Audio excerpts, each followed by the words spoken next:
બધાને ભાવે તેવું સરસ મજાનું પરવર બટાકાનું શાક બનીને તૈયાર થઈ ગયું। જય શ્રી કૃષ્ણ, રાધે રાધે, જય દ્વારકાધીશ, હર હર મહાદેવ। મિત્રો, સ્વાગત છે તમારું મારા નવા બ્લોગમાં। તો ચાલો મિત્રો, ફટાફટ બનાવી દઈએ શાક। તો વિડીયોમાં બનાવી રહેજો। વિડીયો સારા લાગે તો લાઈક શેર કોમેન્ટ કરજો। મિત્રો, આ નારિયેલ મેં નાના નાના કકડા કરી દીધા છે અને આમાં મગફળીના બિયા છે। તો આજે બનાવું છું પરવર બટાકાનું શાક, પણ સિંગદાણા અને નારિયેળ આવી રીતે શેકીને। તો પહેલાં મગફળીના બિયા આપણે શેકી કાઢીએ।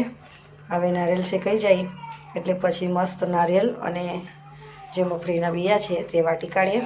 તો આવી રીતે નાના નાના કકડા કરીને મેં તવી પર શેકી રહી છું। શેકાઈ જાય એટલે પછી એને વાટી કાઢીએ। તો જો શેકાઈ ગયા નારિયેળના કકડા અને મગફળીના બિયા પણ શેકી કાઢ્યા। હવે એને ગરમ કરવા મૂકી દીધું છે। તો આપણે પહેલાં થોડું જીરું નાખી દઈએ। તો મિત્રો, આ 250 જેટલા પરવર છે।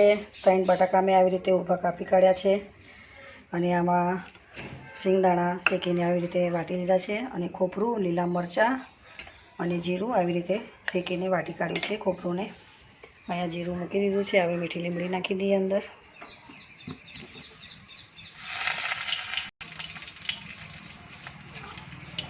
ટામેટા,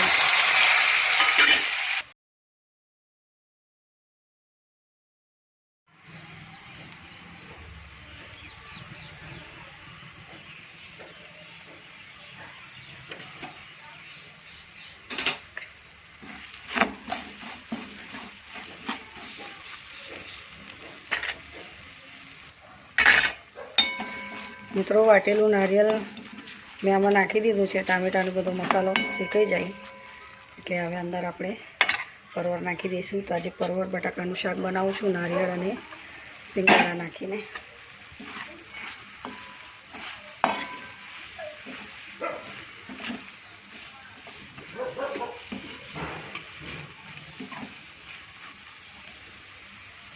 હવે બટાકા નાખી દઈએ।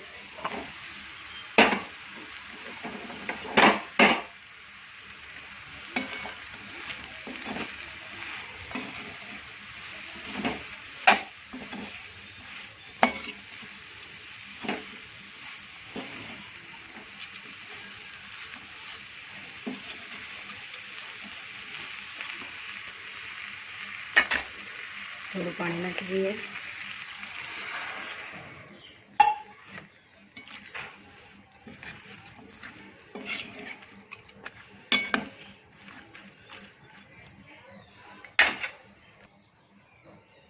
મીઠું,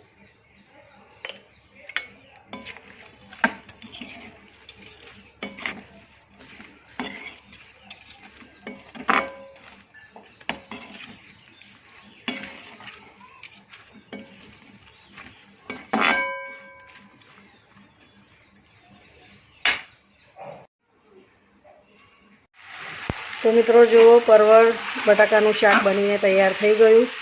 બટાકા પણ ચડી ગયા, પરવર પણ ચડી ગયા। તો આજે મેં નારિયેળ અને સિંગદાણા નાખીને બનાવ્યું છે, અલગ ને મસ્ત। તો સરસ મજાનું શાક બનીને તૈયાર થઈ ગયું। હવે જે મેં થોડી સિંગદાણા રાખ્યા હતા વાટીને, એ હવે ઉપરથી થોડા નાખી દઈશું એટલે શાકની રોનક ઓર પણ વધી જશે। તો મિત્રો, આજે નારિયેળ અને સિંગદાણા નાખીને મેં પરવર બટાકાનું શાક બનાવ્યું છે। તો મિત્રો, વિડીયો સારો લાગે તો લાઈક શેર કોમેન્ટ કરજો અને ચેનલ પર ન હોય તો સબસ્ક્રાઈબ કરવાનું ભૂલતા નહીં। તો જો પરવર બટાકાનું શાક બનીને સરસ તૈયાર થઈ ગયું। તો મિત્રો, આજે પરવર બટાકાનું શાક બનીને થઈ ગયું ફટાફટ ને એકદમ અલગ રીત, બધાને ભાવે તેવું સરસ મજાનું પરવર બટાકાનું શાક બનીને તૈયાર થઈ ગયું। આજે નારિયેળ અને સિંગદાણા નાખીને બનાવ્યું છે મેં, તો જોઈ શકો છો તમે। તો મિત્રો, પરવર બટાકાનું શાક બનીને મારું તૈયાર થઈ ગયું। આજે નારિયેળ અને મગફળીના બિયા નાખીને બનાવ્યું છે અલગ। તો મિત્રો, વિડીયો સારો લાગે તો લાઈક કરજો, શેર કરજો અને ચેનલ પર નવા હોય તો સબસ્ક્રાઈબ કરવાનું ભૂલતા નહીં। જય શ્રી કૃષ્ણ, રાધે રાધે, જય દ્વારકાધીશ, હર હર મહાદેવ।